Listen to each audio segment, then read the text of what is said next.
She was born into a world where freedom was not a birthright. It was a privilege earned only by the powerful. Emmy's earliest memories were of dusty roads, cracked hands, and the quiet resignation that blanketed her small village.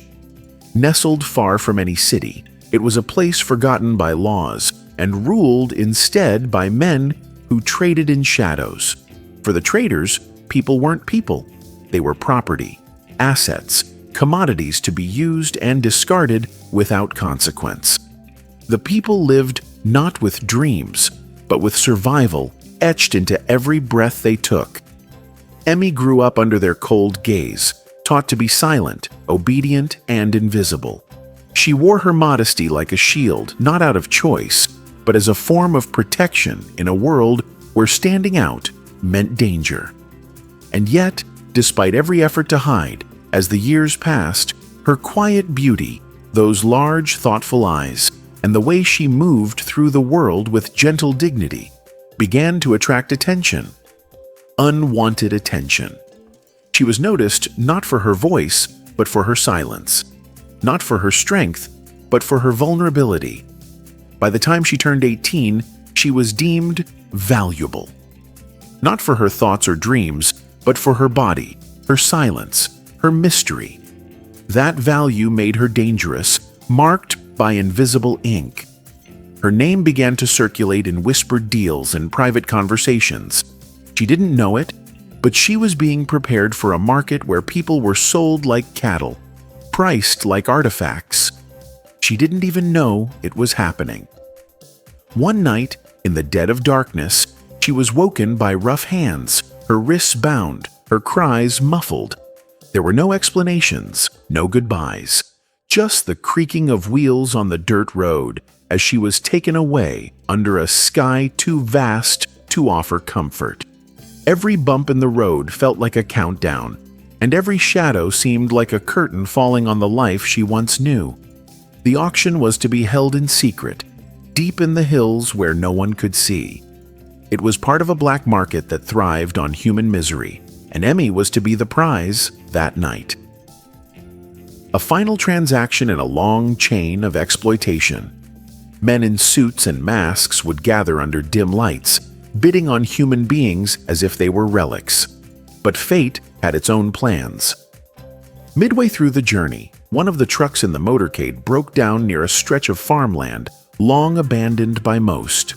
The guards, cursing and restless, stepped out to investigate, leaving Emmy locked in the back seat with a pounding heart and frozen limbs. The cold seeped into her bones, but fear kept her warm in the worst way. She had no way of knowing that salvation was just around the corner. That was when he appeared. Lucas was a solitary man, mid-30s, quiet, broad-shouldered, with weather-worn skin and eyes that had seen too much but still held light. The villagers whispered about him, said he was odd, that he kept to himself, rarely came to town, and spoke to no one unless necessary. He had become a mystery of his own, someone forgotten by the world, yet deeply connected to it. But Emmy would later say that his silence spoke more than most men's words. When Lucas saw her, shivering, handcuffed, eyes wide with fear, he didn't ask questions. He didn't wait for permission. There was no hesitation, no need for explanation. Under the guise of helping with the truck, he offered to lead one of the guards to his barn for tools. What happened next was quick and clean. One man subdued, then the second. In minutes, Emmy stood unshackled, the rope slipping from her bruised wrists as she struggled to believe what was happening. Lucas didn't celebrate or offer reassurances. He simply wrapped a warm blanket around her and handed her a chipped mug of hot tea by the fireplace. The room smelled like earth and firewood. It was the first warmth Emmy had felt in a very long time. In his presence, she felt seen, not as a prisoner or a product, but as a person. The next morning, as dawn filtered through the wooden slats of the cabin, Lucas finally spoke.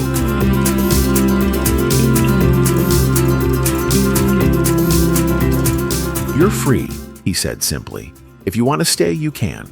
If you want to go, I'll help you get where you need to be. But you decide now, no one else." Emmy stared at him for a long moment. No one had ever spoken to her that way, not as property, not as a burden, but as a human being. For the first time, she had a choice. It was more than just an offer. It was a door that had never existed before. She stayed. Days turned into weeks. They worked the land together, tilling the soil, planting rows of vegetables, and slowly repairing the creaky old farmhouse. Emmy learned how to care for animals, to drive nails straight, and to let her shoulders rest without the weight of fear. Lucas never asked for anything. He never touched her without invitation. His kindness was consistent, quiet, and real. Over time, something tender grew between them. Not a sudden blaze, but a slow, steady warmth. It wasn't about rescue or debt. It was about two broken people finding healing in each other's presence. Emmy learned to laugh again. Lucas learned to listen more. Together, they built not just a home, but a sanctuary where trust was the foundation. The auction never happened. Authorities uncovered the black market network weeks later. Those responsible were brought to justice, thanks in part to Lucas's quiet tip-off to a trusted friend in town. He never asked for recognition. He just did what was right. Emmy became the rightful owner of the land she helped restore. She wasn't someone's property anymore. She was a farmer, a healer, a woman with stories and scars. And eventually, she became Lucas's wife, not because he saved her, but because he never tried to own her. He gave her space, time, and most of all, respect. People in the village stopped whispering about Lucas. Instead, they spoke of the brave man and the strong woman who had built something beautiful together, not from money or power, but from compassion and courage. And Emmy? She was never just a rescued girl. She was a survivor, a symbol of hope, proof that sometimes the most heroic act is not to fight with fists, but to stand beside someone when the world has turned its back. Sometimes the most powerful form of resistance is kindness. Emmy's journey teaches us that even in the darkest corners of the world, where cruelty thrives and humanity is forgotten, there is always room for one brave soul to make a difference. Lucas didn't wear armor, wield a sword, or stand atop a pedestal.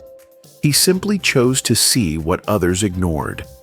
In a world that treated Emmy as something to be owned, he reminded her and us that dignity cannot be bought or sold. He didn't rescue her to be a hero. He gave her the gift of choice, of freedom, of being seen as a person. This story reminds us that true strength lies not in dominance, but in compassion. It shows us that healing begins when we are no longer defined by what we've endured, but by how we rise from it. Emmy was never just a victim. She was always a force waiting to be set free, and Lucas, through quiet courage, became the spark that lit her path. We don't need wealth, titles, or grand gestures to change a life. Sometimes, the greatest gift we can offer someone is to believe in their worth when the world refuses to. A moment of empathy can undo years of pain. A single choice to stand beside someone, rather than turn away, can reshape the future. So, when you find someone who feels invisible, whether in the silence of their pain or the weight of their past, don't walk away. Look closer. Listen. Care. Because you never know when your small act of kindness might become the turning point in someone else's story. Dear friends, if this story touched your heart, please give it a like and subscribe to our channel. We have many more stories ahead, full of hope, resilience, and the quiet power of kindness. And remember, not all heroes wear capes. Some live on old farms, and some change lives simply by refusing to look away.